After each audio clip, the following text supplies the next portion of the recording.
Just starting. Okay, now it's live. Everyone, and welcome to another edition of Real Talk True Media with Ahmed Anani and Ramola D. I'm Ramola D. Hi, I'm Ahmed. And we're here today with Dr. Katherine Horton. And we're very thrilled to be here today because we are going to be talking about an issue that I think is of great interest to everybody around the world. And Dr. Horton has some very special insights into this issue thanks to her background. Dr. Horton is a particle physicist who has been educated at Oxford and has worked at CERN. She's also worked as a systems analyst and has special expertise with legal systems.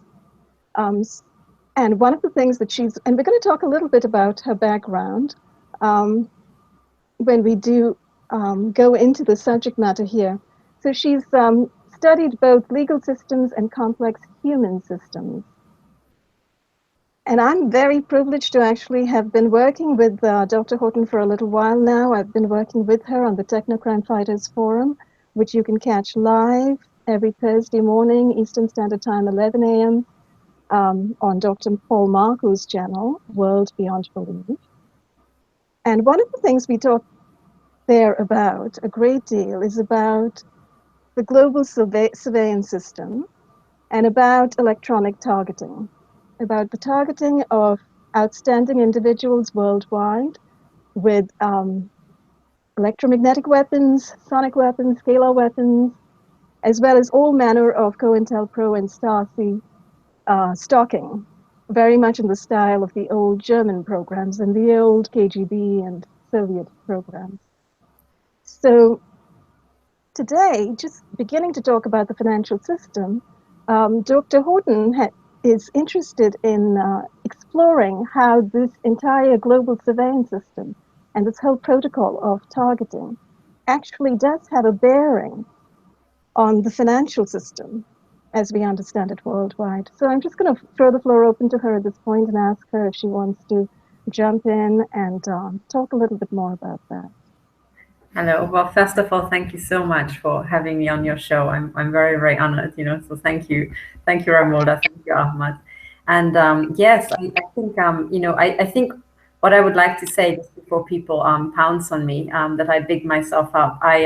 My expertise is not exactly in, legal matters in detail. What I did study was try to understand the legal system from a complex human system point of view. And try to think about how to make that more efficient. So I spent an awful long time listening to court cases and trying to figure out how exactly it worked, because every system is never working the way it's actually intended to work. So how does it really work? And then I spent some time also analyzing economies, also a bit white-collar crime and stuff like that, and what bearing that has. And I found that it has a huge bearing actually to the underlying structure of our system. So the legal system, also corporate systems, and so on, and entire economies. There seems to be a big black aspect to everything. There seems to be people have heard about the black budget, for example, in military matters. But I would say that there are black corporations, and there's also a form of black law. So there's a lot of secret and black and therefore criminal sort of entities we have in all of our human systems. There's also black things happening in the medical realm, and in absolutely every human system that I analyzed, there was always a black, first of all, a silent element, a black project element, and then eventually I discovered that that's actually a very criminal element as well. So that's my background. And you made a very good introduction because you talked about the financial system and how it all, how the financial system is affected by targeting. And it also works the other way around. So I would say that the entire phenomenon of targeting is also heavily influenced by financial matters to a very, very, very large degree. It's not just through the black budget itself that might be used to actually fund the targeting operations and might be used to fund the weapons and all that. But it's the entire phenomenon of targeting, I think, has to do with financial processes and financial projects at the largest scale. Mm-hmm. So I'm very, very thrilled to actually have the opportunity to talk about that, because I think it really helps. So I think most of the people who are targeted, they probably think, oh, I've got so many problems in my life. You know, I'm being hurt, I'm being tortured, I'm being mutilated nonstop by a group of criminals. What the hell do I care about high finance? I can understand that, but at the same time, when you understand a bit more, you get a better view for the big picture, and you might have some ideas of what you might be able to do to get out of your targeting, or in what direction would your society have to move to get out of it. Because ultimately, I strongly believe that the targeting is driven by sexual violence, to a large degree, and absolute sadism and psychopathy as well. But at the ultimate, the biggest engine is always a money spinner. At the heart of it lies always, as a driving engine, a very powerful business plan. And if you understand what exactly the business plan is, first of all, it might give you leads for an investigation. You suddenly know where to look. But also, it gives you some surprising avenues of people you can or even have to align yourself with or team up with to stop this at all scales. So I think this is why it's important. It intimately hangs in with all this. And the topic is so vast, the topic of finance. It's so hard to know where to start. But given that we're talking about targeting and these are Nazi crimes. They are Nazi death camps, actually, that people are put into, individual death camps. And the crimes are so horrific that if you want to understand what's going on, we have to look at what's actually going wrong in the realm of finance. That goes without saying, because everything that we see is certainly not going right. So when we start with, and this is how I got into the topic, by the way. So I ended up studying human systems when after the financial crisis hit, and I really couldn't understand how it came about. That was a total mystery to me. I just couldn't understand how something that devastating could have happened at such a large scale without anybody noticing. And it's very, very interesting, because there was the opening. I think it was I think there are several London, I'm not sure if it was the London School of Economics, but one of these universities in the economics department in one of these universities that was newly reopened after the financial crisis, or newly opened. And the Queen Elizabeth, visited, and she went through all the ceremony and all that, and then at the end, she had a question for the academics who were there, and she said, "How come nobody saw this ahead of time?" I can't remember her exact words, but the actual quote is something to this effect. She said, "How come no one saw this? How come no one saw it coming?" That's a very good question. Was this at the time of the 2008 financial collapse? Or what time period precisely are you referring to? The 2008. I'm talking, sorry, because if you actually, yes, if you take it precisely, there have been many financial collapses since then that we haven't really talked about, but certainly not in the press. But the really big one, the 2008 financial crisis. Yes.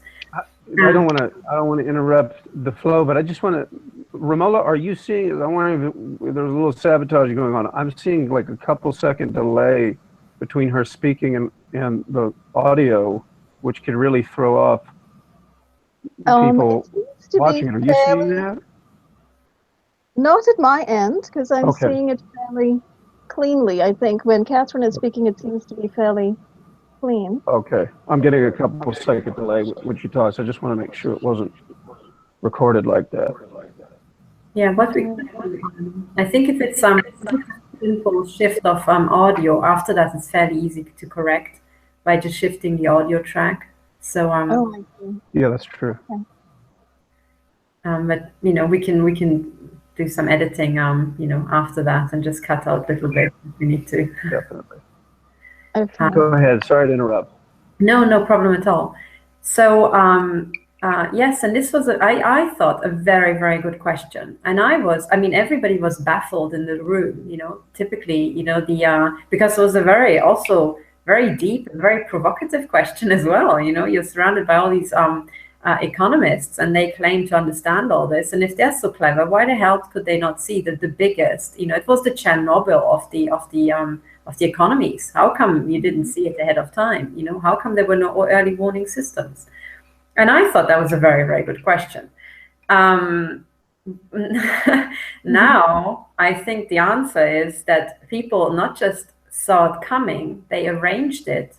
So there were absolutely thousands and thousands of people who worked towards it, but they are not in the universities. And the people who are in the universities either shut up, or the clever people have already left the universities, the people who could have anticipated it. And this is a development I saw myself in the fields I worked in, that, the years I was in research and I saw the universities and big research labs from the inside, I saw how there was an attrition rate where people just left out of frustration.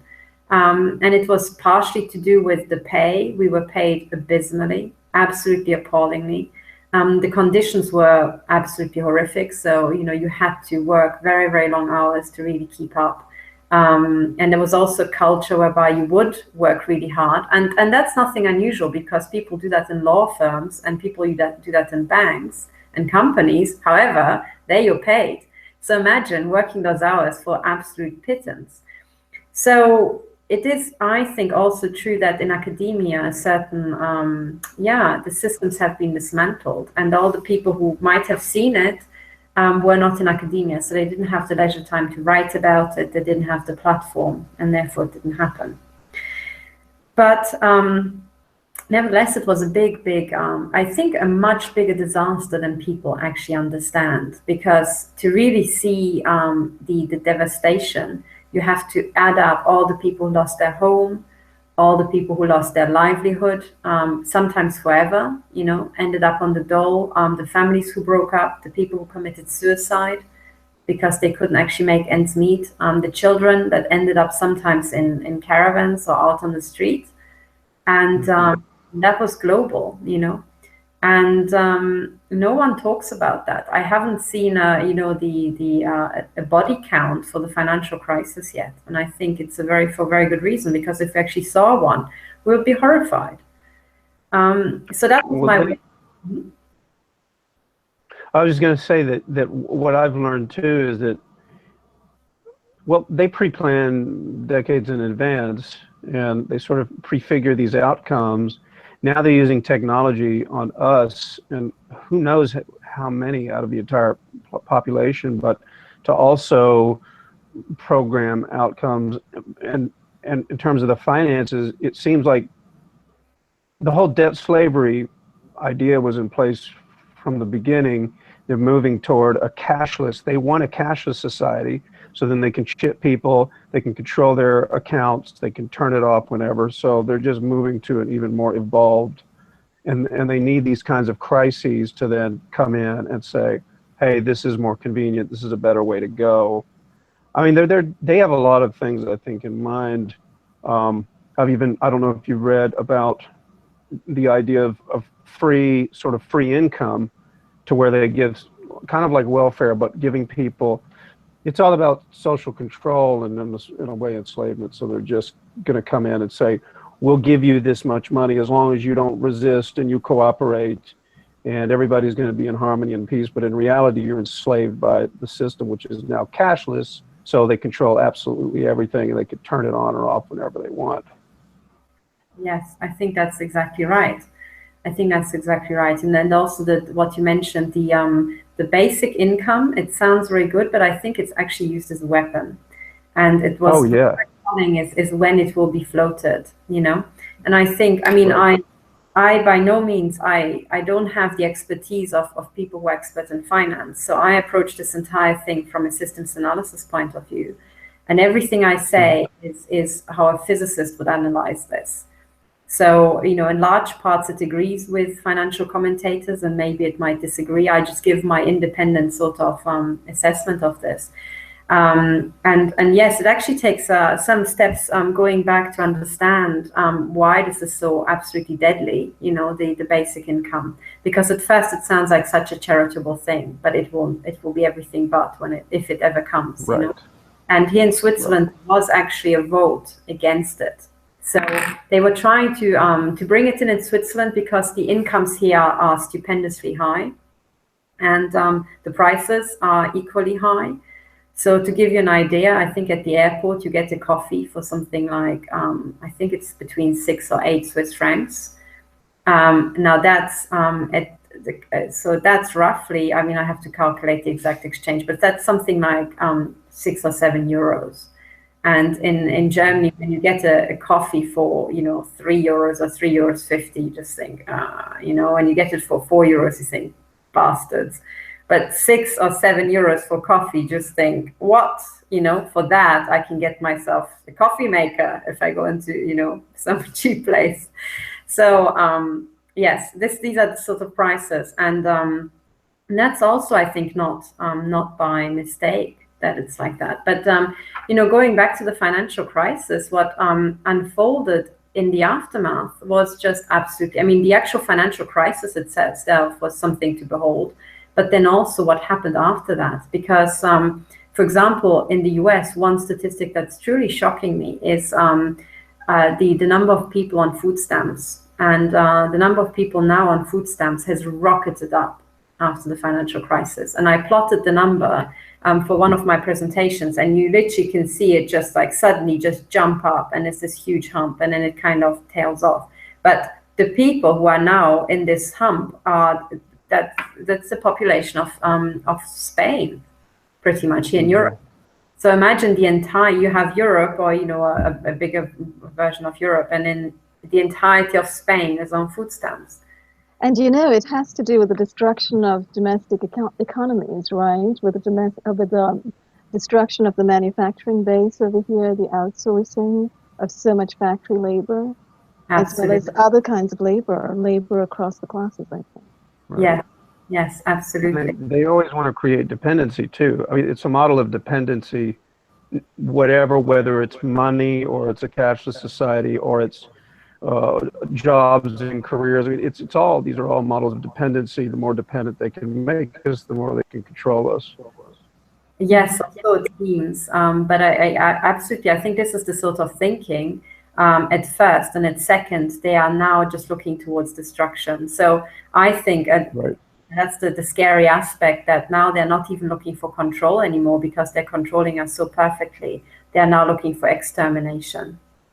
They really have plans that they want to reduce the world population because they think, if so many of us stay alive, then there won't be enough food. Or this is absolute rubbish, by the way. But this is what they think. And this is also what they want to propagate. And I think in their minds, the killing comes first and the reasons for that come second.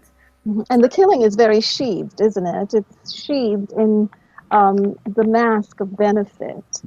Yes. So it's to your benefit to have fluoride in the water. It's to your benefit to have barium and lithium in the sky sprayed down on you. Yes, exactly. And it's your benefit to shoot up your children with 600 vaccinations filled with mercury.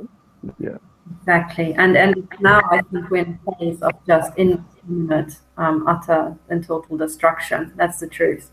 And the financial crisis was to move enough people close enough so that they face either starvation or suicide.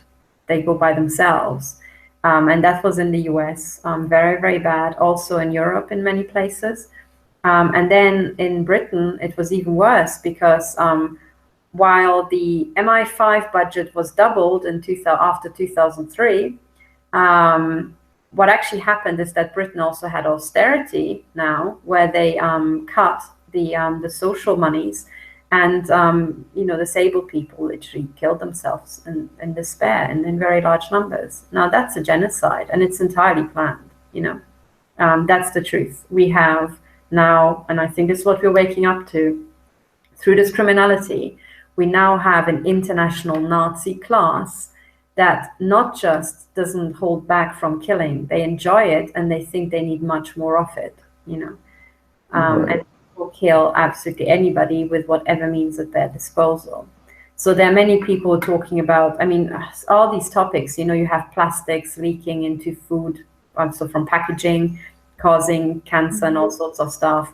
Then you have, you know, the spraying in the air and so on. You've got the radiation damage to our bodies causing cancer as quickly as possible, and many, many, many, many other things, you know. And then on top of that, you've got the targeting. So what we're looking at is a total all-out mutilation and kill program.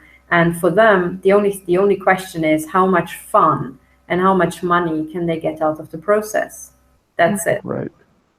And that's why we see a lot of victims, especially female victims. I've never met a female victim, and also never met really many male victims who said that they were never assaulted sexually during their targeting. I just haven't come across anybody. Everybody gets raped, gets assaulted, gets humiliated and mutilated. And behind that, I think, is a very big and very sick porn industry, you know. Must be. Yeah, because it's connected to the surveillance industry, and what that really is doing is they are sticking bugs in people's homes, you know, watching people in their most private moments. What are they doing with all that video footage? Yes. Why does it need to be taken? Yeah, and I think dark web streaming maybe, or something. I do feel like it's almost like a very sick and twisted. The targeting is like this sick and twisted version of The Truman Show meets Hunger Games meets Survivor. You know, they do gain some kind of sick pleasure out of watching this happen, and at the same time, like you say, making money off of it. Yeah. And as you know, Ahmed, we talked recently to Midge Mattis, and she's doing such a great job kind of uncovering the whole system of private companies that are working in conjunction with the big security and intelligence agencies in order to run these targeting programs on people. Because there's, you know, implant companies that are creating RFID chips, for instance. Those companies are involved. Satellite companies are involved. So many.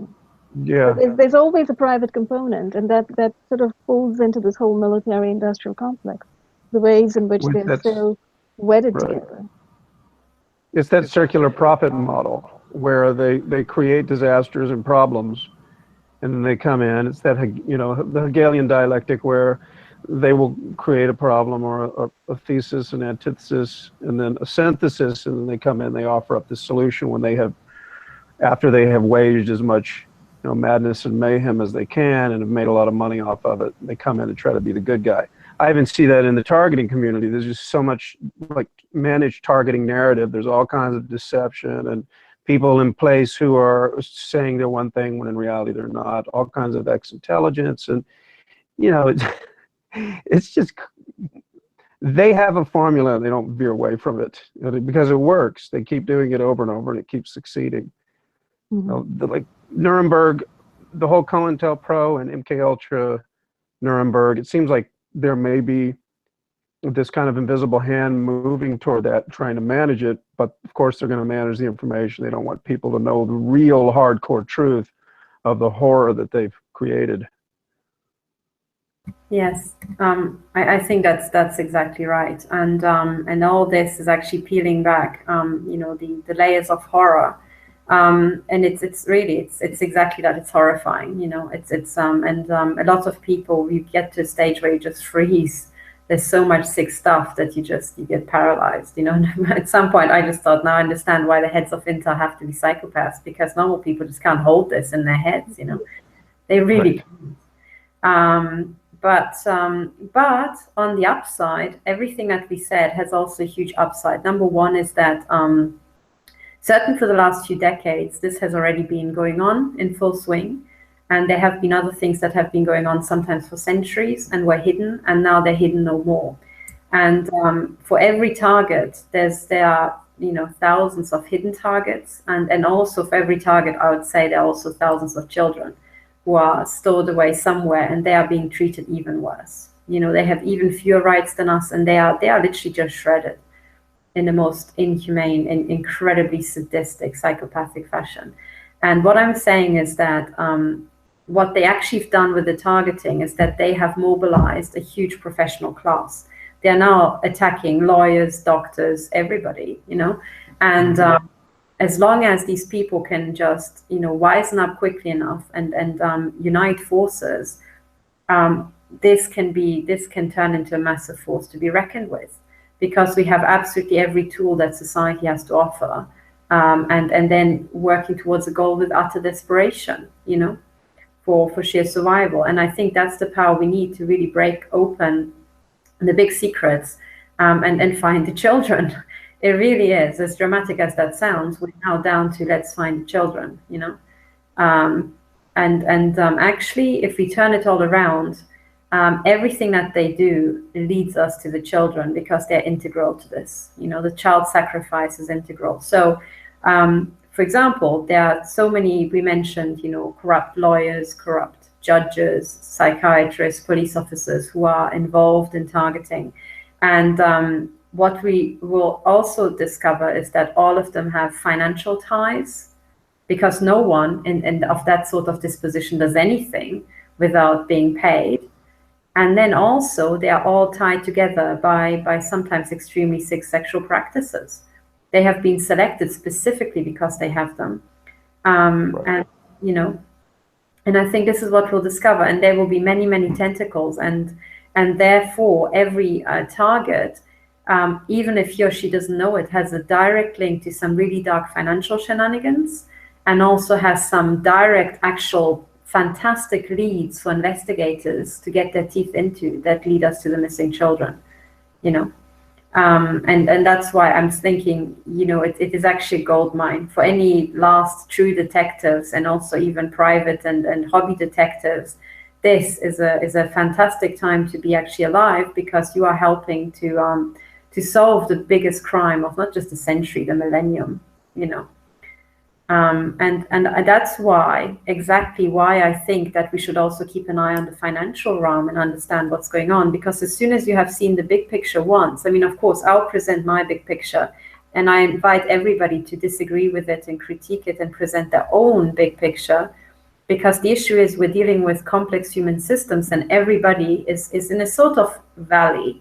And then you try to climb to a mountain, and then you try to tell other people what the landscape looks like from your mountain. But somebody in another valley, on another hill, might have a totally different view, you know. And we need to put all these together.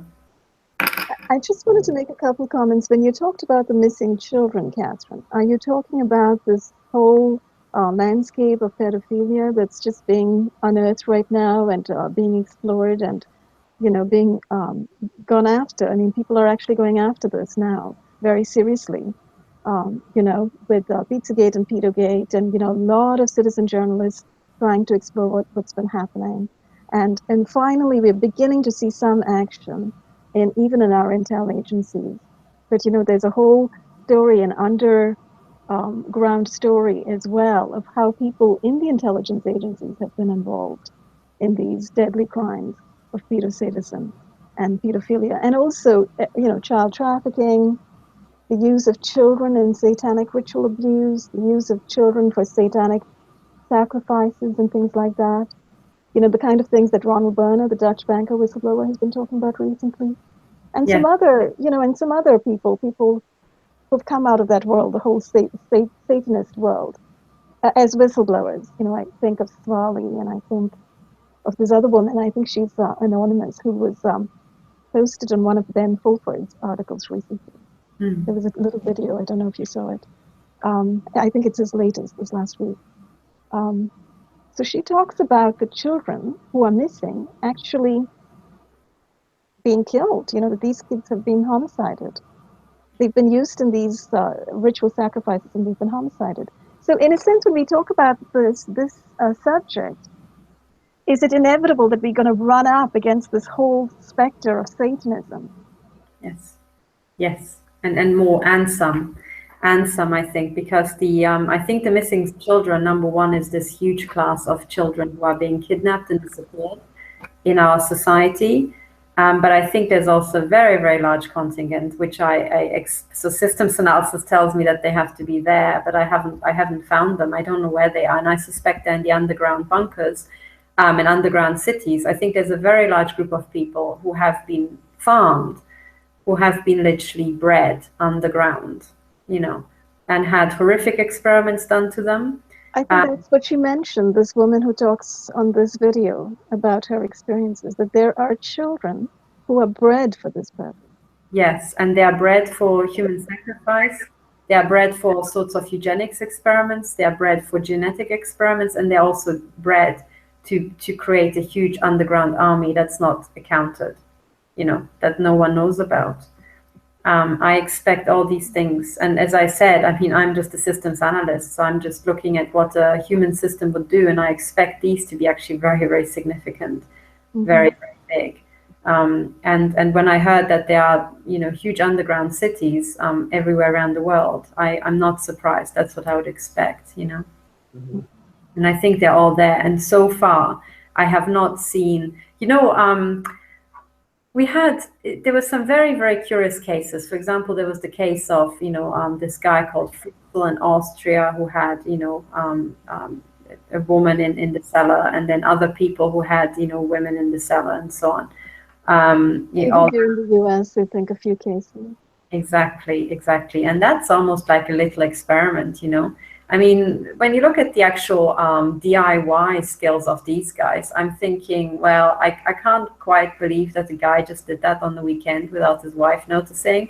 I think that was put together by some, black ops people. It's a proper big, a reinforced thing. And then this guy actually secretly worked for the CIA or, whatnot, the local intelligence agency, and ran experiments on this person down there, as kind of like a mini lab. And I more and more I think about these horrific crimes, and I look at the detail and expertise that was required to pull it off, and I think that smells like a team, So where's the team? Why have you not heard about it? It always smells of complicity. So somebody knows, people who visit the house will know or become aware of, and then are pulled into the circle of complicity. Exactly, but more than that, also the sophistication of the technology, to build these bunkers and whatnot. So, I think there's all that sort of stuff going on, and whatever, if you have a case like that, and you think, hang on, I think that's a lab experiment, you very quickly think, hang on, if you have a huge, multi-trillion black budget, what sort of experiments like that would you do, if you were sick in the head? And again, the financial realm gives us an indication of what sort of order of magnitude to look for, And so some people might have heard about the 9 trillion that went missing, and that was just announced briefly before 9/11. And so, apparently the accounting department was just in the, that was dealing with the missing 9 trillion, was just in the bit of the Pentagon that got hit by what looks like a missile, not a plane. Oh, right. And that got destroyed. But that's just 9 trillion. And there were other methods by which people tried to look for the black budget. And actually a very, very important name is Katherine Austin Fitts. And she chanced on the black budget. She wasn't looking for it. She just wanted to find out why money didn't reach certain parts of the country, or maybe the part of the country she was in charge of. And then she built a software that was keeping track of money flows, as I understand. And then she discovered that there was in the Department of Housing, that was her department, because I think she was the Assistant Secretary for Housing under George W. Bush. And in the Department of Housing, there seemed to be a massive black hole that seemed to just suck away, monies of the order of magnitude that you can't believe. And that was totally out of proportion. And then it's like going up to a sinkhole, and then you realize it's a big black hole. You're staring down something big and nasty. And that's what happened to her, and I think she was targeted very heavily. She survived an assassination attempt, as she said, Her business was destroyed, and very expensive litigation she had to go through. So that is how big it was what she discovered. So she discovered this big black hole. And then after that, I think she looked back, and the last number I heard from her, I hope I remember it correctly, she said that since the 90s, about 43 trillion went missing or something like that. So roughly that order of magnitude, 40 trillion. That's a horrifically large number. And what's very, very important to understand, and she made this point, and I think it's brilliant, because as soon as she said that, it suddenly just clicked in my head. She said, what you have to realize is that when you have this sort of money, you can operate a parallel society and just live off the interest. So in a sense, as soon as 43 trillion was stolen from the visible, the public, the public purse, and it went black, it means that it can stay black henceforth, because with the rate of return that you can typically get, you can live off that forever after. So that point means that she calls it the black tapeworm, she calls it the tapeworm at the heart of our economy, and this tapeworm is sucking in resources and money from the world we see around us and just disappears it off somewhere. And that's the point when the tapeworm detaches and becomes an autonomous creature by itself, And if you couple that with what's really going on in the world of secrecy as we know it, with the numbers of secret agencies advancing rapidly year after year, I understand there's about more than 1,800 currently government agencies that are secret, and if you add to that the numbers of contractors working with these secret agencies, and then you add in all the numbers of people who are given these top secret clearances, 5 million, about 5 million, I think, with top secret clearances, and about 1 million with above top secret clearances. So you have this vast and growing population that's sitting around waiting to eat all this black money that we never hear about. Exactly. Right. Exactly. And what it actually is, it's also because they have access to the technology, the spying technology, and this is a spying infrastructure, and it's a spying civilization. It's a parallel society where they are huge insiders. They've got access to all the surveillance equipment, to the hacking tools. They can hack themselves and log themselves into any of our computers, I would guess. Survey any of our homes. I think they can dial into the surveillance bugs we have in our homes at will. Like you could, in the olden days, you could just pull out the selector and get somebody's emails. I think now you can get the surveillance video of their, in their home, and also you can dial into the chips in and on their heads and elsewhere in their body. So that's what we're talking about. This is a parallel civilization with incredible power and incredible ruthlessness, And the ability to protect its doing. Exactly. Through this kind of chipping and control system. Exactly. And that is, I would say, the biggest problem humanity has faced ever, because we have now de facto a two-tier society. We really do. And we notice it when we go up to our stalkers here, and it's just some little absolutely, good for nothing little critter who's then driving a fancy car and is doing absolute nonsense and destroying your life, Now that's the parallel society. So there's this system inversion whereby the absolute scum of society has been elevated by these uber powerful surveillance people above any sort of normal society. And then they're doing with abundance the sort of nonsensical stuff that they like to engage in. But the problem is, and this is where it now becomes very, very dangerous, because it is like a society totally going out of kilter. It can go well for some time, but in the end, what happens is that finite resources, are used up, and sometimes resources, or rather, capital investment potential, is being destroyed and being replaced by total dross. So I'll give you an example. There's this term human resource, and I think it's the biggest misnomer ever. It's probably some psychopaths who came up with this, but humans are not a resource. Humans, they look like a resource, but they're actually more like capital. They're more like an investment.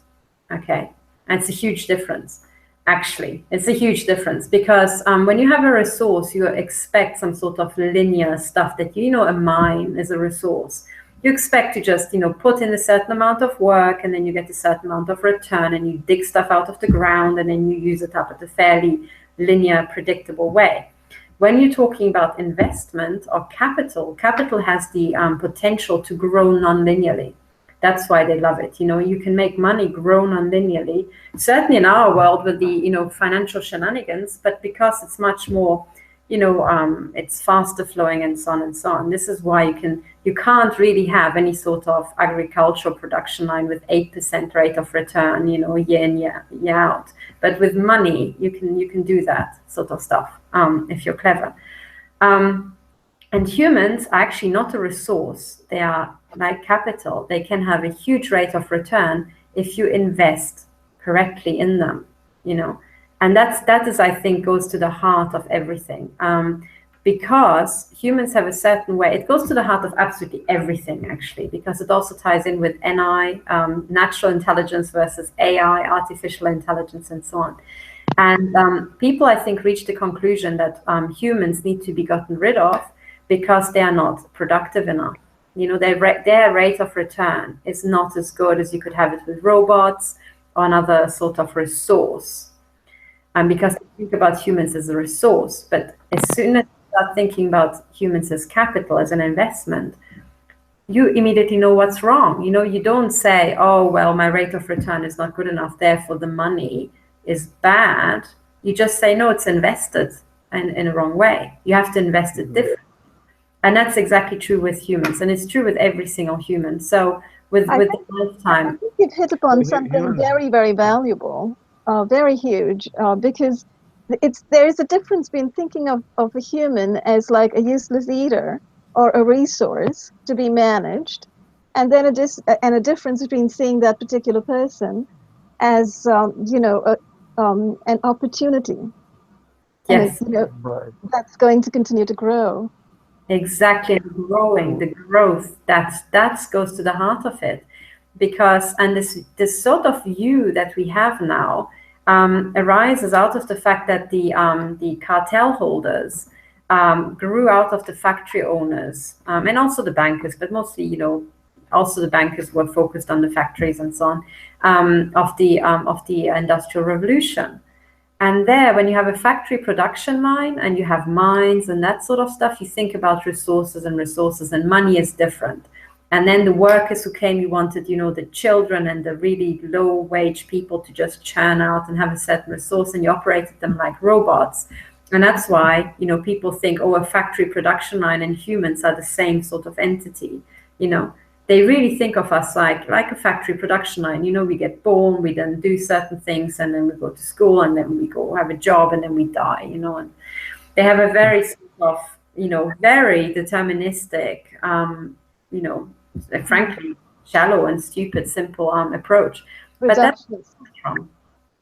And I think what's missing in this view, and it goes to the heart of finance, actually, because the same people who do that have a totally different view about investment. And they absolutely glorify capital and investment. And they do that because it appears to them, especially with the financial mechanisms that we have now, and especially to the very big guys who literally print money out of thin air, it just, you know, it appears like, oh, well, that's like such an abundance, you know, it just keeps giving.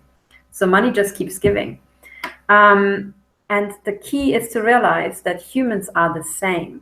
And therefore, human systems can be the same as well, but not with the models we have now. If you think that the human being has to work like a production line, like a factory, very deterministic, and you try to control this human, you will not have this extra sort of growth factor, because you will literally kill it yourself when you do that. It actually took me a very, very long time to realize that, because I was brought up with this sort of view. You know, at school, you put through a production line, even at university. Then I became a fellow, and I was taught, oh, you know, I was told, oh, you're free and you can do whatever you like. But nevertheless, in the very first job I had, I was still operated like on a production line.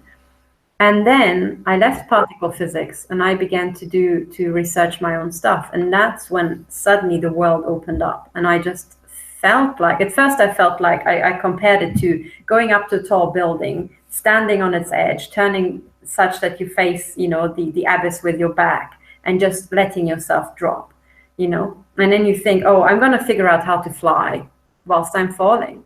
You know, that's what it feels like to an academic when you leave the field where you invested years and years, and then you think, oh, I'm just going to make it up, you know, on the fly. But as soon as the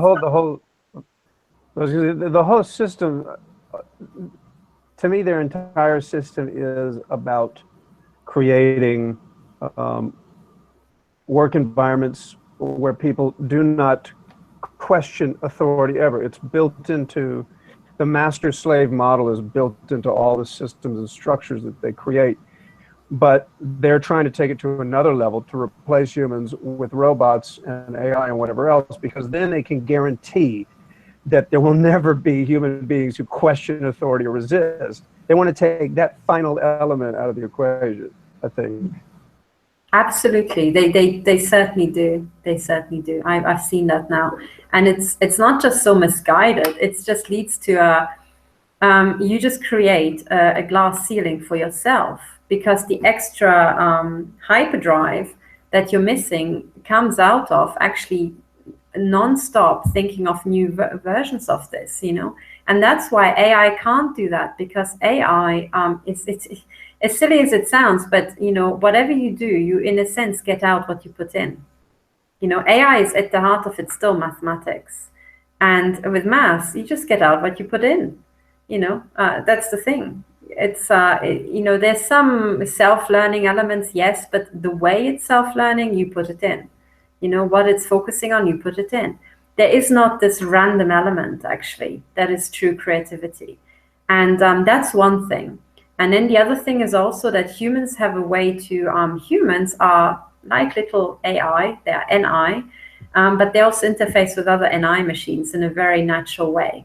And through that, you get network effects and amplification effects. Mm-hmm. And I seriously doubt that, they are now talking about, the Internet of Things, and, one day they'll have, AI talking to AI and trying to in the same way that humans do. And the one thing I can predict is that will be the biggest headache ever. It will be the biggest ever shot in the foot, because you are shortcutting evolution. And when you do that, the number of problems you face go up non-linearly. They go up faster than the number of solutions you can generate. Because when you're looking for solutions, you have to kind of sit down and look for them, And at the end of the day, there will always be some sort of human input to these, and that will not go up as fast as AI, interfacing with AI. So, that I can already see the crash coming, and it will be very bad for the people at the top, because they don't realize, but a self-learning algorithm, you never know ahead of time what it's going to learn, There's another part of AI, though, and that has to do actually with targeting and what's being done to targets. It's the kind of the neural mapping that's being done, right, of targets' brains. Yeah. It's all about neurotech, and this is about taking that information from these neural mapping learning algorithms that they have let loose, and putting that in through their supercomputer into their AI construct. Right. Mm-hmm. So what is the implication there? That they really believe that they can map human brains, the functioning of human brains, and the functioning of all human brains, and kind of do a cumulative construct of that, and then feed that into the AI monster, who then can function as the singularity, the one singular, multi-human brain. Replacement source. Yeah. Well, I mean, I'll say that I have experienced a sincere attempt to move me from natural intelligence to artificial intelligence. So like that fusion of man and machine, the transhumanism and all that, I've had firsthand experience of it, and it is stunning. Like the capability of what they have now is pretty stunning, the ability to manipulate all kinds of things. So, they are trying to move toward that, and I see us as probably the biggest problems because of our innate resistance to what they're doing. There's no doubt that it's been in place, at least from my experience, for quite a while. Absolutely, but the one question I have, when I see all that, because they have been doing this for a very, very long time, okay? And then my question is, if that's so amazing, why is everything so shit? I mean, why? Why am I not? Why is it not when the CIA, but that truly has access to this tech, when it goes into a country, why do people not say, oh, wow, here come the boy geniuses? Like, where are they? Because they're not, boy genius. They're not. They're absolutely not. And you know what? I kind of, I've seen it all before. That's what I keep thinking. I mean, that's the one thing that being an academic really gives you, because you've seen it before. I was like, you know, when I met Dr. Robert Duncan, who was also smart, I was like, oh man, for you, I've got like 200 of people like you, and I've already met them already, you know. And it's just, when you go to academia, you know, that's the best advice I ever got going to Oxford. One guy said to me, remember this one thing, never be too impressed. And that goes right to the heart of the matter. Because then, you know, you get into Oxford and you are surrounded by people who are they all came top of their year. Because if you didn't, you're not getting in. So, you know, they're all pretty clever. And then, of course, they're all so super clever, like especially the guys, they're like so clever, like you can't believe. And then you get to your finals and you think, hang on, what happened to all those super clever guys? Why did they get like 2 2s and 2 1s? And, you know, very few got firsts. Like, why are they all? You know? Okay. And then you go one step up because you enter the PhD program, and there's again a selection filter, because then, you know, you're surrounded by people who really got firsts, and, you know, then you get in and you get into research, and that's really, you are, especially in particle physics, where you have these huge communities of 300 or now 3,000, Atlas is now 3,000 physicists all working together. You have really an overview. So when you're at CERN, you know, for a few months, every month you see pretty much like the big names just, you know, washing through CERN. And it's a huge privilege because other science fields do not work like that. And then you really get a gauge for what is the creme de la creme, you know, because they will be there at seminars, at colloquia, they'll be asking questions, they'll be writing angry emails about your paper, because all of the physicists sign with their names. Every paper that gets, you know, released by Atlas and CMS, all, you know, put their name to it, so everybody reads it, or most people read it, you know.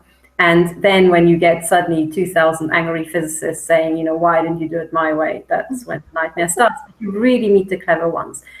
And then you kind of also meet Nobel Prize winners, and you think, okay, so, you know, that maps it out. And okay.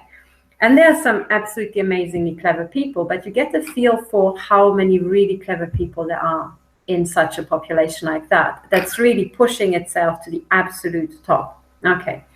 And then, you know, after your PhD, you become a postdoc, and I became a research fellow, and I went back to, you know, St. John's College. And there I was surrounded by professors who have, you know, gone through so many like selection processes. They've stayed professors for years, and absolutely all amazing and so on.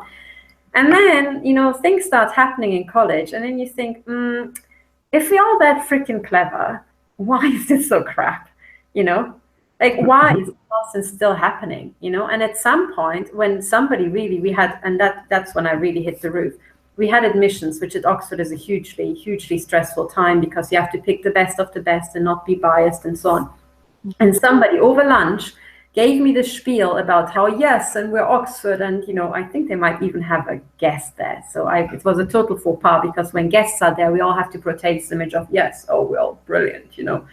And then this professor was waxing lyrical about how, yes, we just, you know, admit the best of the best, and all these fellowships, they're even more selective and so on. And I just looked at him and I said, you know, so-and-so, it's like, if we just admit geniuses, where are they all? You know, and the entire room went silent, you know. But literally, if they're so flaming brilliant, where are they all? With literally, and you have to keep asking this. If this AI is so amazing, where are its results? I'm not seeing it.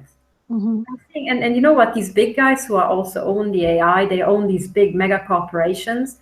Have you ever worked in one of these mega corporations? It's like the biggest rectal ache that you can possibly imagine. People hate it, you know? Totally. People are never happy in these big corporations. And why? I mean, the owner. That's true. And it's because there's, you know, in every single corporation, in every single large corporation, there is a philosophy of, you know, mini corporate totalitarianism that's running on the ground. Right? Yes. Exactly. All the little cubes, Yeah, I think that's kind of the point. I mean, I think cubes. that's kind of the point. Yeah. Yeah. Well, yeah. And that's what they want to work towards, but it is like it is a form of communism, and, you know, this sort of this dictatorship sort of setup. But communism was a total failure, And people try to revive it, and they say, oh yes, but communism and socialism wasn't done properly. Maybe Cuba, that's the model. And you think, okay, Cuba, you move there, and stay there. Please throw away your passport, and stay there. And it's just, well, that, and what it really boils down to is a big fat misunderstanding that people are just, and just misconception that people are too proud or too psychopathic to admit actually exists. And this goes to the heart of it, I think. Because what it actually is that it doesn't work like that. We're missing a trick here, And that's exactly what I thought when I was analyzing human systems. I kept thinking, well, supposedly in academia, we're all super clever. Why is everything so absolutely atrocious, Why is everything so inefficient? And then you go to the court system, and oh gosh, these judges are so learned, and you've got these learned judges, and then you think, why are they talking all tosh? What's all the gibberish, and why do they not? You work really hard to understand what you're saying, and then you realize it so wasn't worth your time because it was nonsense, and you think, how can this be? And the same with companies, and the same with banks, and especially banks, because you think they are so obsessed with making money. Why are they so bad at it? They really have to print it out of thin air, because actually, counter to everything that is portrayed in the media, banks these days are appallingly poor at spotting good business plans. They are atrocious, absolutely. And there are many examples of that. I remember one talk by, it was John Timpson. So he owns, I think now he's got a monopoly position pretty much, but he owns the key cutters and shoemakers, or now it's key cutting, and this sort of stuff, business. And I think it's mending shoes. So, healing shoes and cutting keys. And I remember that there was a competitor, and he, went down to London, and he wanted to buy it from the people who took it over, because I think it went into maybe bankruptcy or something. And then, UBS bought it, I think. So he went down to London, and he wanted to buy it from UBS, and he thought he'd really calculated, the business, and had a good proposal, a really good, price for it. And he went there, and first of all, he was met by, they made him wait a very long time. And then he was met by, two people who were in their early 20s. And they just told him, well, thank you very much for your offer, thank you. But that thing isn't for sale, because we want to run it, it will be run professionally. Like people who run it professionally. And there you've got the guy who actually, runs that sort of business as a family business, and has done, in 2 or 3 generations. He's like, all right. So he went outside, and he said he was there with his partner, and they sat down and had a coffee, and he thought to himself, oh, good God, they'll run it professionally. There will be a hell of a competition. So now we really have to think about what we're doing. And what happened? 2 or 3 years later, this entire thing went bankrupt, and he bought it for £1. The entire chain system. Oh, wow. So literally, he bought it for £1. And then he said it was better because he also bought all the debts and all the losses that or rather the losses that the company had. So he could deduct it off against his profits. He made even more money. And then he pulled it up. So how come this big bank, UBS, that had such a huge thing, made such a pig's ear out of it? And it's because of the inefficiencies, People think about, okay, I'm going to do this, and they think through the process, but they don't think about what are the complexities and what are the inefficiencies that we're going to generate. And sometimes the inefficiencies are growing non-linearly. So, your profits grow like that, but your inefficiencies grow like that. So, eventually your inefficiencies will make you totally bankrupt. So people probably now wonder, what the hell has this got to do with finance and targeting? Well, what it has to do with it is that when you have been brought up running factories like the oligarchs and the cartel holders have, and mines and all this big stuff, and shipping enterprises and so on, you start treating humans like that. And then you put them into your factory line production, and you totally miss the point that humans are a different sort of entity, a different sort of tool. So you try to use them as screws, and try to squeeze them into a day job like that, and then just turn, okay? Just keep the stuff rolling. And you forget they are not screws. They are never the same shape. They keep morphing. They keep, it's like having a little thing that's like in these sci-fi films, something that levitates in your palm and just keeps changing shape and color and just grows tentacles and then puffs, away and then comes back. That's humans, okay? So it's an ever-changing thing with its own dynamism. If you try to squeeze that into a factory production line as a screw, you will have problems. You will have an attrition rate, first of all, of this entity, and second of all, of your production line. And that's exactly what we do. And then on top of that come the actual organizational structure, that has natural inefficiencies, the pyramid, and so on. Okay, so this is why it doesn't work. And when I realized that, I thought, oh, hang on, how best, and I wanted to make a presentation and communicate with people who are, in charge of human resources. And I thought, how best to explain it to them. And the best way I could say is that this is not human resources, this is human capital.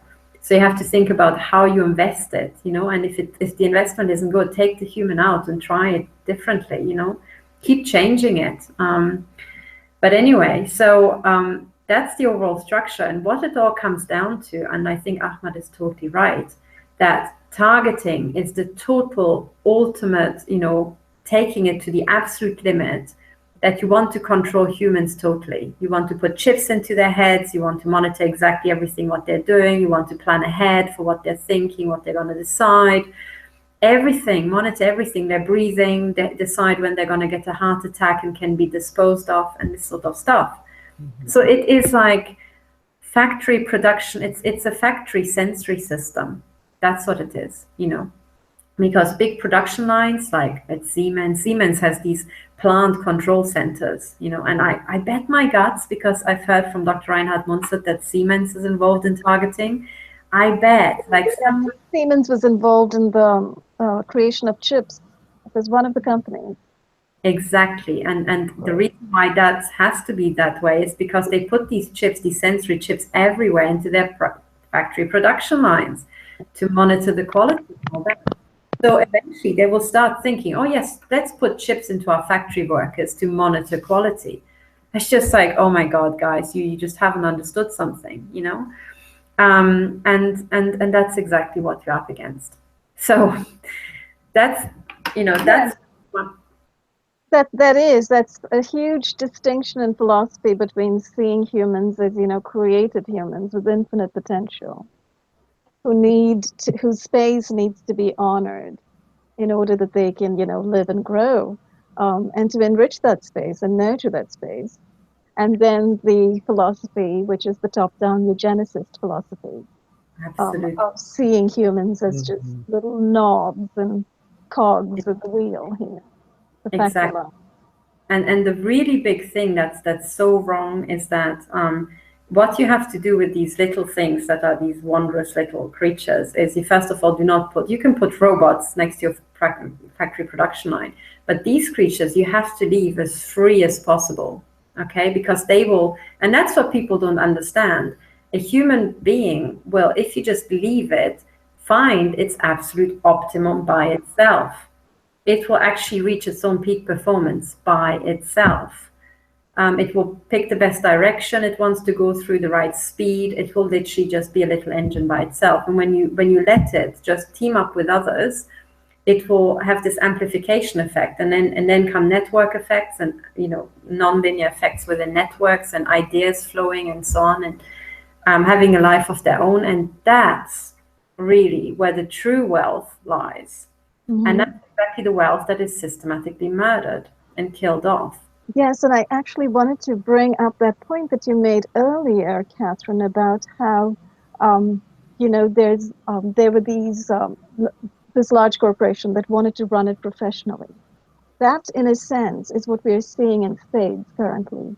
We're seeing all of the little businesses, the small businesses being, suppressed and repressed out of existence, and now being also targeted out of existence, such as my own little business of running creativity workshops, right? Yes. And then you're seeing all of these larger conglomerates rigging the systems so that they can run their businesses and squeeze out, the mom and pop shops, the small farms, the small businesses, the small workshop leaders, and so forth. There's something very skewed about that, but all of that appears to be along the lines of this communistic New World Order, Yes. this totalitarianistic system that they're trying to roll out infinitely over and over in every country. And I think what people don't realize is that, communism as a project was tried because it appeals to them. It appeals to them so very much. And they really thought if they apply communism to these countries, they can squeeze every last bit out of it.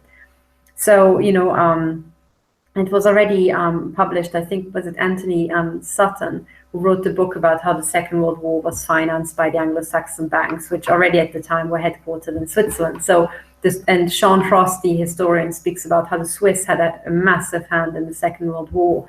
And that's all true. And Sean Frost also talks about how the Swiss had a massive hand in communism, So Mao was educated in Switzerland, which is not a mistake. And yes, and also those Korean guys, the dictator's sons, who now have gotten into power. Exactly. And it's portrayed like, oh yes, but the Swiss schools, they're really good. Nonsense. That's here where the cartel was headquartered, Yeah, let's talk about Switzerland. I'm looking at the time. Actually, we're a little beyond the 1 hour mark. Oh gosh, yes, we're quite a bit beyond the 1 hour mark. We should just truncate it if you have time, maybe in different topics. Because also I realized that we started talking about something that I didn't actually plan to talk about at all. It's been very interesting though, because you kind of talked about the targeting aspect and how it affects finance, or how it's connected to the financial system. Exactly. I guess it's the targeting aspect, how it feeds into the entire mindset that these people have, which is this old factory organization, and then also the financial architecture that would support a factory operation or mining operation.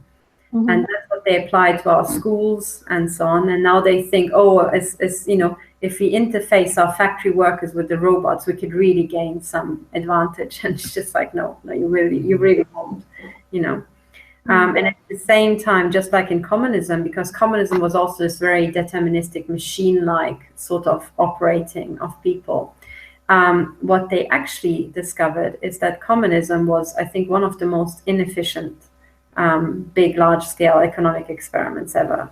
It utterly devastated the country. It led to huge inefficiencies, huge fraud, and humans froze and didn't do anything, So I was born in the communist system. I was born in communist Romania, and my parents fled communist Romania when I was a child. But we visited, and we have, strong ties, and going back, and we saw how this entire system unfolded and literally unraveled, at the end. And one of the most striking things is that when you were in the communist system, you had a job guaranteed.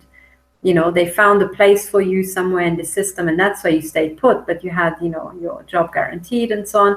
But people didn't go to work, and they didn't even talk about going to work. They talked about attending work. You went and you attended, like something that just happened to you. You went there, and like concert, and it just went woof, and you just had to sit there. That was very much how humans operated. There was no drive coming out of them, Right. And that's exactly what's going to happen. And by the way, as the targeting hit me, that's exactly what happened to me.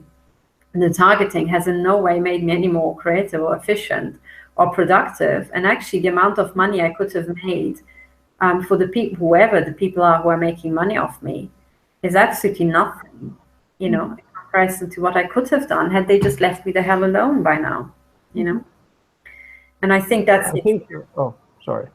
No, please. I was just going to say, I think that sometimes these systems are set up precisely for the reason to erode society, so they never want it to work.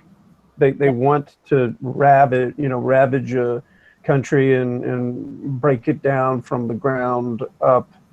And so, and it's depressing, and so in a sense too, it probably comes from motivations of population and social control and ultimately erosion. Yes, I think it does. And actually, exactly what you said. This is the goal is ultimate destruction, and the question is why. what could possibly be a financial motivation in utterly destroying your productive assets, And that goes to the very heart of it. And that leads us to Switzerland and to many, many other things. Now, the question I have to you is, would you like to break it off here, or shall we continue? Well, I was thinking, actually, if you wanted to talk about Switzerland, shall we go on for another, say, 20 minutes? And that would make it like a 1.5-hour program? Sure. Yes. So how Switzerland ties in, okay, so that's, we talked about in the beginning, we talked about this big black budget and Catherine Austin Fitts discovering something that's the tapeworm at the heart of the economy. And that's a very, very good thing, a very, very good image of how to think about it, because it sucks, productive assets out of the normal economy. It just disappears into something, and there's this creature, somewhere down there. It's a bit like, so much about this imagery also appears in films, because the Hollywood films are, Hollywood is owned by the cartel, and you realize actually most of the films they make about themselves, because they love themselves so much. And it's just like, it's like an insider group just having insider non-stop, Well, they're pushing certain agendas, right? I mean, that's what Hollywood is doing all the time. Look at the connection with the military, for instance, and the thousands of military glorifying shows and movies that come out of Hollywood. Absolutely. And sci-fi stuff, their vision and sort of that predictive programming model of what they're trying to push over on the populace. Here's what you have to look forward to, this dystopian, nightmaric future.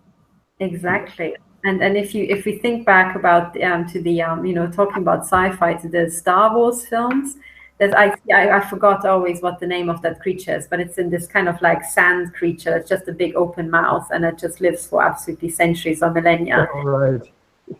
Pardon? I can't remember the name of it.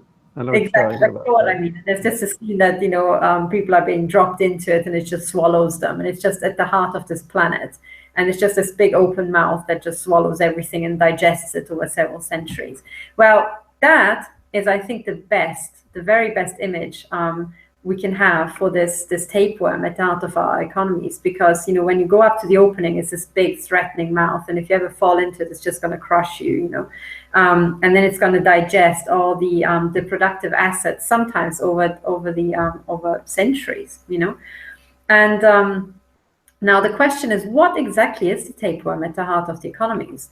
And I keep going on about this paper, and Karen Hughes goes on about this paper. She even named her entire TV series after it, because it's so important. It's called The Network of Global Corporate Control, and it was a paper published by ETH Zurich by a group of mathematicians and systems analysts.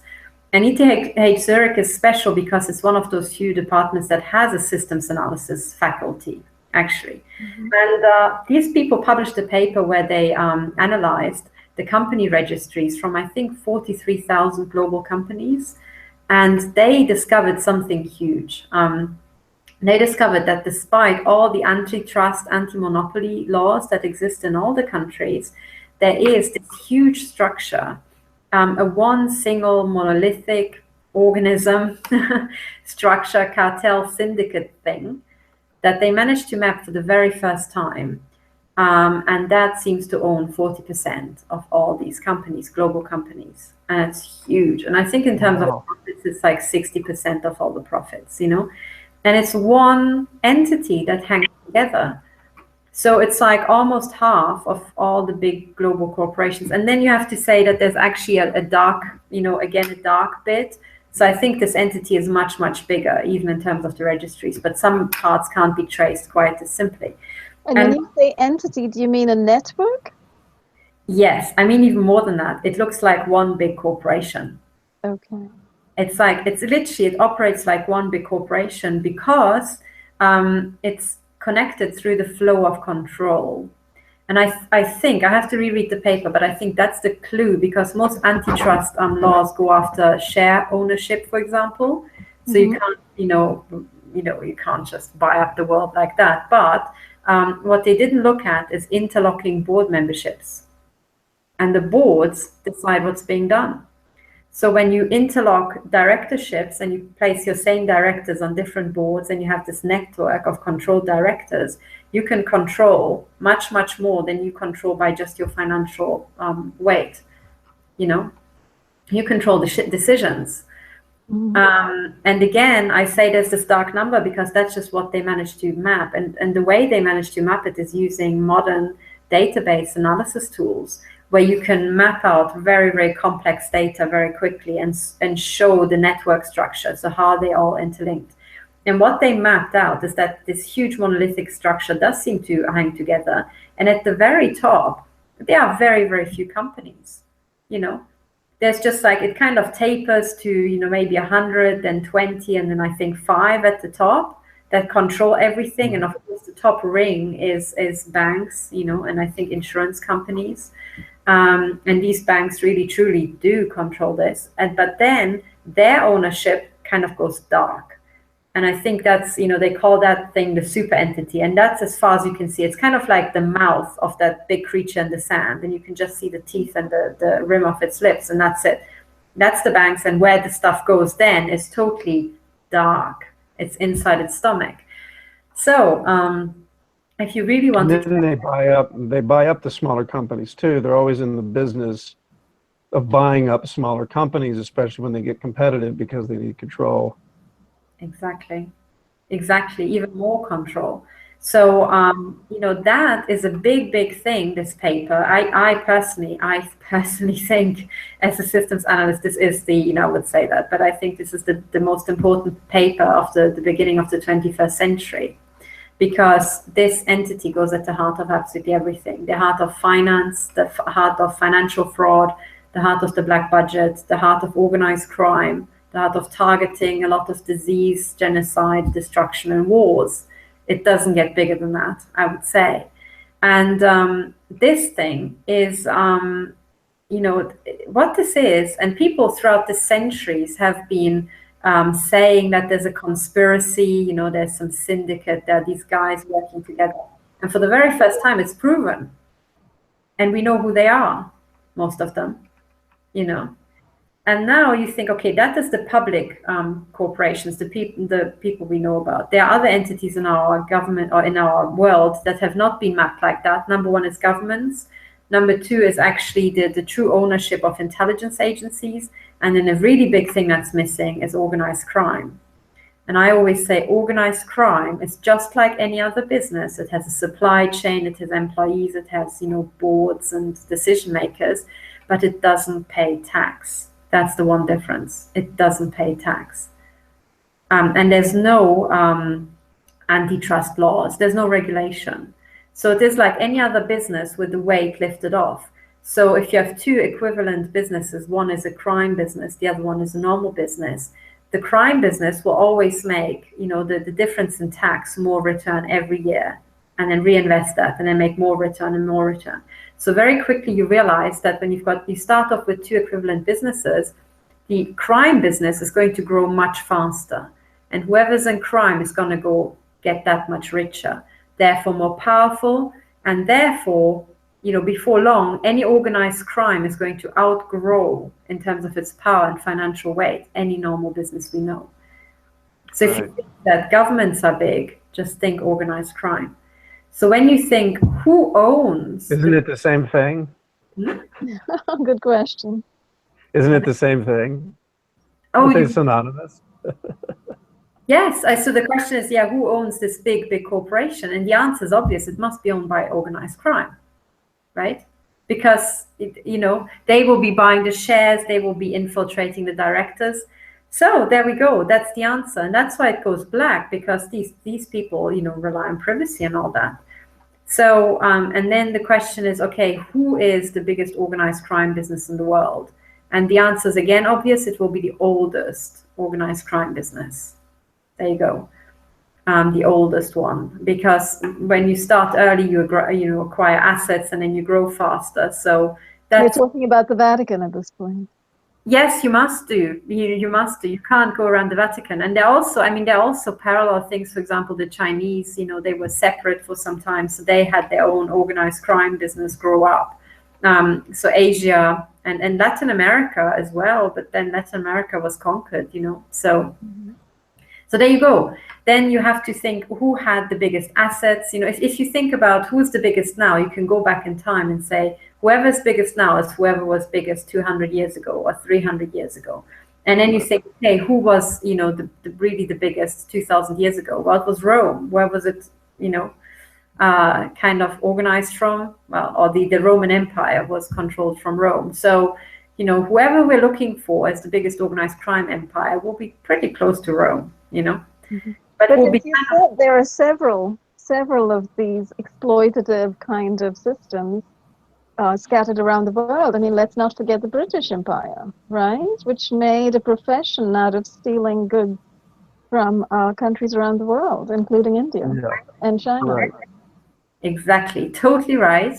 However, they got into the business after the church, right? The church already, the church was in the business of robbing from other countries, For centuries prior to that, yes.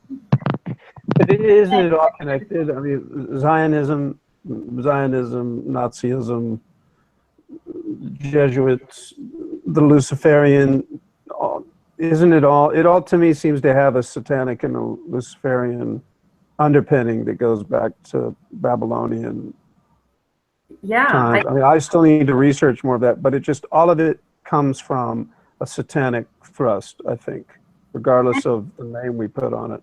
Yeah, and I think the reason why it's satanic is because what we call satanic now is at its core psychopathic. It's psychopathic. Right. Like they enjoy killing, they enjoy humiliation, and sadistic psychopathic. So the sadistic psychopaths are the most ruthless of them all, and therefore in an organized crime business, they will rise to the top. Right. So organized crime. It's monarch programming too, I think. I think that the MK Ultra, the monarch programming methods go way back to like the Egyptian times, the Book of the Dead. You could see these kinds of trauma-based control tactics. They torture, traumatize their children in order to guarantee absolute loyalty, and they build them into whatever they want. Yes, exactly. That's so true. That's so true. So these methods are absolutely ancient. Exactly. And they've done some of that to me, by the way. FYI, they've done some of that to me. So I could trace back more subtle versions of satanic ritual abuse and things like that. And I think that in the targeting, they're using the same methods. The trauma-based and the torture is a dissociating experience because it's trying to dissociate us from our natural day-to-day existence. Yeah. So I think that's exactly right. The question is now how on earth ties all this together with targeting and finance, and that's it's very simple. When you reach this stage, it's just all finance is run by organized crime, and the objectives and the methods, and that's where MK Ultra comes in, of the top organized criminals who are sadistic psychopaths, that will be coloring your entire architecture. But psychopaths, and we had this wonderful, actual MRI of a real psychopath and what a psychopathic brain looks like. And the entire front seems to have reduced capabilities. So a psychopathic mind is not an enabled mind. It's one with reduced functionality. It has some modules missing. And it's exactly what they are missing, where this hyper, alpha power of humanity comes from, and that's what they are destroying. So ironically, there are several things that they're doing that leads, in terms of systems analysis, you can prove that it leads to a reduction of not just wealth overall, it leads to a reduction of their wealth and their power. It really is. It's a downward slide. And the only reason why it doesn't look like that at first is because the people immediately below them seem to slide faster. So people at the very bottom seem to, it's like when you've got a crashing plane, and then, bits of the airplane already detach and fall down, and you just think, ha, ha, ha, you guys, fell down, ignoring that you're about to hit the ground as well, and that's very much the situation we're in now, Mm-hmm. That's fascinating, because that whole thing about how everybody who's part of the system, in a sense, is susceptible to being imploded is something that not many people factor in. And And literally, it's these people whom you're talking about who are inside that pyramid and at the top level and layers of that pyramid who appear to have completely ignored that possibility. Yes, totally. And one of the things that's so ironic, I mean, this is what absolutely gets me, is that, when you first meet the system, you think, oh, your heads of intelligence, who are all psychopaths, they're all so powerful. And these banks are also super powerful and they have these absolutely fantastically profitable businesses. And then when you look at it in terms of systems analysis, you realize actually none of the tops of the heads of the, intelligence agencies have any power whatsoever. Even the higher you get, the less power you have, because suddenly there are other pressures guiding your day to day and forcing your hand. And these businesses are not profitable at all. They appear to generate profit because money keeps being produced.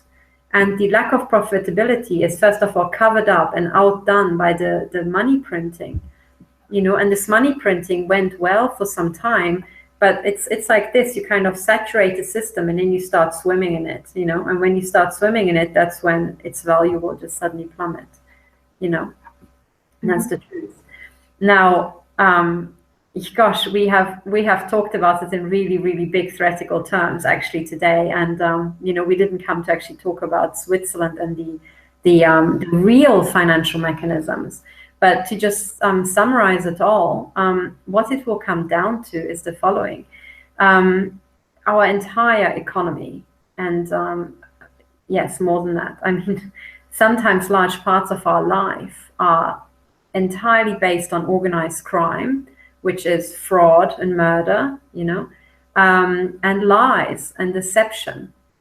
And because at the very heart of everything, the ultimate driving element was money, as it suits sadistic psychopaths with their limitations.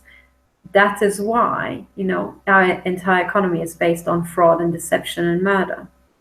That's why. And I would like to know how many people know this, like the economists, for instance, the ones with all those degrees, right. People working in banks. Do they know this? Are they a part of this? Are they complicit? Are they aware? One of the things that I always wonder about is, are people that corrupt or are they just that stupid? I mean, this is one thing, do they know and therefore they're corrupt, or are they so stupid that, they spent being an economist for, 40 years and they never thought about it. But I think what happens is this pigeonholing. So when you become a professional academic, you will not sully your hands talking or thinking about organized crime. It wouldn't occur to you. You look at normal businesses who've got, good bookkeeping, therefore you can run your statistics and, get your reliable numbers and all that. But then when you're a physicist, you look at it differently and you just think, okay, but there's a bit missing that I know has to be bigger. So, this is why, I started looking into it and very quickly I just thought, oh my God, in everything, in the law and finance and our economies, I could tell there's some really big animal missing here, and I don't know what it is. And then eventually, wherever I looked, it was just, organized crime. Oh my God, Now, are there some people, Katherine, who are actually working on these issues and in a sort of a constructive fashion? And sort of Martin Armstrong comes to mind. I think you know more about him than I do. I think I'm aware a little bit of his work. But are there people working on this? Yes, in bits and pieces, but I don't think that anybody, well, maybe, I don't know. The human landscape is so complex. There might be some people who are exactly tuned into that. And actually, I would almost expect that there are some people in intelligence agencies tuned into that because they run criminal applications, so they would know. But in terms of actual public sort of debate or sort of thinking about what on earth are we going to do, I haven't found anybody because, the following. Martin Armstrong, I think, does a lot of modeling. And, he, I think, certainly takes organized crime into account. But then again, he doesn't take into account probably the full plethora, the horrors of targeting and the child abuse. And he probably doesn't see why his model should include, modeling child abuse and disappeared children. But they are actually like fuel in the system. It's like modeling your car without fuel. And there are some other people. So Katherine Austin Fitz comes, is doing it, I think, because she talks a lot about organized crime. Now there's Karen Hudis. She talks about how to replace, she talks a lot about fraud actually, and how to replace the fraudulent financial system. And she's certainly aware of these electromagnetic weapons because, she was attacked by them. And it left her with stroke-like symptoms. She was attacked spectacularly with them, I think even just last summer. And or the summer before in 2015, I can't remember. But, there is, what we really need? We need a really big round table where we come together and we literally come together with the top heads of organized crime, and we sit down and we have a chat and we say, look, the way these business models actually not working. Secondly, they're killing us all because now we truly are in it together. This entire plane has already been driven into a nosedive, and it is now really a matter of time if we can pull it up before we hit the ground. It really is that bad. So, it's not a given that we can pull this up without all dying. That's the sad truth. I think I have to say I freaked out I was freaked out for several weeks, before I thought, hang on, I think there might be a way to pull it up. But for that, you need to use exactly these nonlinear effects. So network effects, the stuff that's nonlinear in human beings. And by all means, you have to get rid of the AI, because the AI is actually screwing you in a non-linear way. It's generating more problems than we can possibly solve. And before long, AI, debugging the AI and its bad effects will take up a significant amount of manpower. And people don't see that. But it really, truly, honestly, hand on my heart, it will. And that is a mathematical certainty. I'm pretty sure about that. Right. Well, the management has to be removed and changed, because the people who are managing the AI and trying to program people and outcomes and everything, they want the world to go down the tube. So they have to be, they're never going to cooperate because they don't want to cooperate. So they can't, there's just no way to shift anything unless they either change, which I don't really foresee considering what I've been through, or they're removed. Yes, and that's true. And there's only two possibilities, and Catherine Austin Fitz talks about this. She says we can do it the nice way, or we can do it the ugly way. Talking about them now, and that's exactly what it comes down. And that's also what Karen Hudis goes for, the nice way.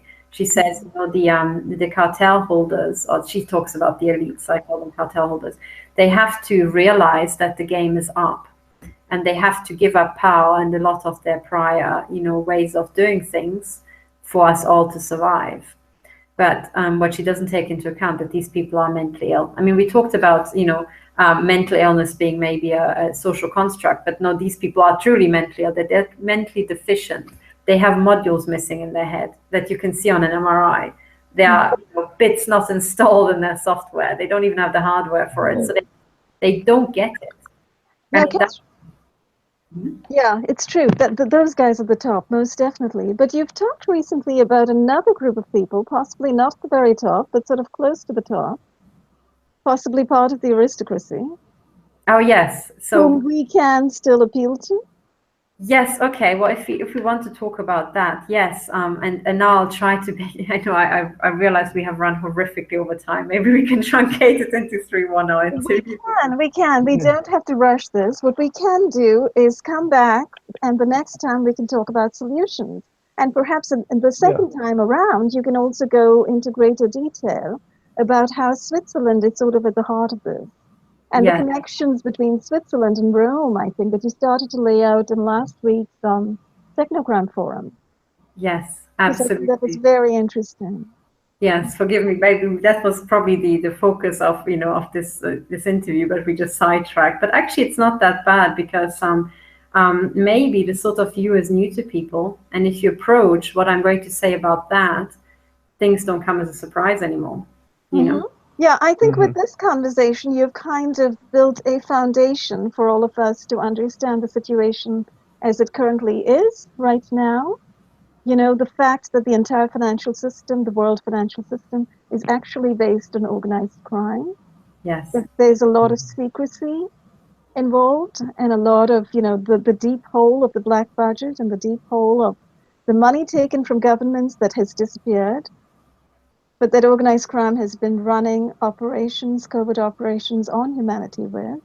Exactly. And I think this is a different point of view because, people always said, oh, well, the CIA was involved in drug running and, the drugs for arms sort of things and all this sort of stuff. And they make it sound like, oh, there's the CIA and then, okay, some part of it went bad. And it's like, no. The other way around. There's organized crime and the CIA was only ever created for organized crime. Mm-hmm. And that's... And I think some of us are beginning to understand that now, that these intelligence agencies and security agencies are just the gophers. They're running the mercenary operations for the guys in charge right on top. I mean, the super Satanists who have no scruples and who are so ruthless in their views of humanity and in their actions toward and on humanity. Exactly. Yeah. And in that sort of worldview, Satanism is nothing but the fetishization or the stylization of the sadist psychopath mindset. It's like a cover, it's like a fig leaf. They call it Satanism, but at the heart, it is just sadistic psychopathy. It's fueled by greed for power, greed for control. Yeah. Very selfish, very narcissistic. Absolutely.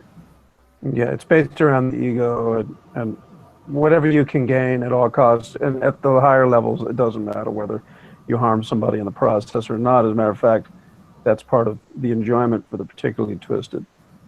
Yes, exactly. And it's kind of like their validation. It's like street credibility. If you haven't harmed anybody, you're not really that big a psychopath, are you? People will start doubting you. So you also have to, and the other thing is that these people are dealing with a lot of money and, have huge security operations around them because they have to, because you're dealing with the biggest, most powerful organized criminals. And therefore you have to continually prove to the others that you're still just as sick as you always were, So if you ever become soft, you're finished, Right. And that's the blackmail model too, which goes all the way to the top. That's how they keep everyone in control. It seems to me that the higher you go, the worse things you have to do. If you're not already programmed for those roles and monarched from a very early age, and you're groomed to be ruthless all the way up the ladder, then you're going to have to do something. And the more you do, the more you get, and it just gets worse and worse. It's great blackmail, and you'll never rat on them because they'll destroy you. Exactly. And that's what Ronald Bernard saw. So he was very high up, but he just touched on, in a sense, he was coming close to the mouth of this beast, and he saw where the money was going and how it was going into this tapeworm, and he saw all the sickness, but still he was just at the fringe. He still wasn't inside the club, because he had a day job with an actual, proper company that we know about. And the people who are really up, we've never heard about, because they don't have normal companies, They have organizations that no one speaks the name of, Right. Wouldn't it be wonderful to get Ronald Bernard on this show? Talk to us. Oh, yeah. We can give it a shot. We'll try to reach him. But if we can't, we'll pick up with you again, Katherine, next week perhaps, and continue where you left off here. With pleasure. That would be wonderful. So you can lead us toward a more paradisical landscape of seeing solutions here.